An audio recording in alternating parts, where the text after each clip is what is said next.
Gilatag na sa Department of Health ang mga pamaagi sa luwas nga pagsaulog sa holiday season, subay sa ilang kampanyang kompleto ug luwas nga Christmas. Atong ibalik si Argel Relator.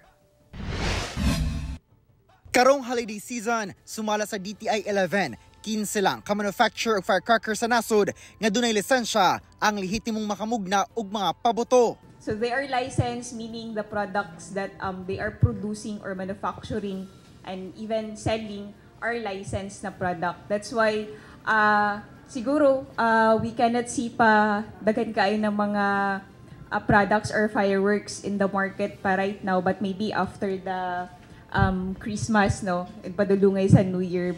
Gikampanya karon sa Department of Health nga malikayan ang dunay mga biktima og firecrackers o paboto ato sa pagsaulog sa Pasko ug bag-ong tuig. Hinuon sa Davao City, dili na kini problema tungod sa firecracker ban apan dunay mga natalang nasamdan sa milabayng mga tuig nga gikan sa mga lugar gawas sa Davao.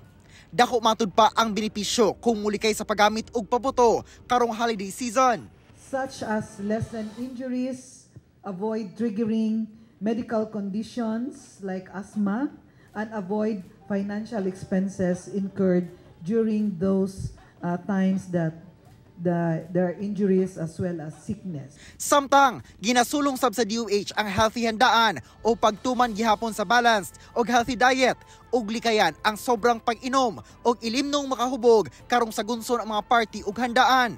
Sa mga panagtapok sa party o family reunions, labi na kadtong dunay respiratory symptoms, kinahanglang magsuot gihapon og face mask. Sa pagpalit og pangregalo, labi na sa mga bata, sutaon gayod nga luwas kini nga gamiton. Katong mga toys nga naay mga kanang because of that kanang iyahang mga paints ba na, no? So tanawon nato na, basahon natong tarong kung unsa ba gyud ning content aning mga naa sa ato ang mga gipamalit. Also, tanawon pod nato unsay appropriate nga toys sa appropriate nga age.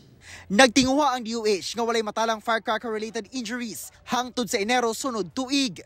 Kauban si Mel Colmenares sa kamera. Ako si Argel Relator para sa One Mindanao.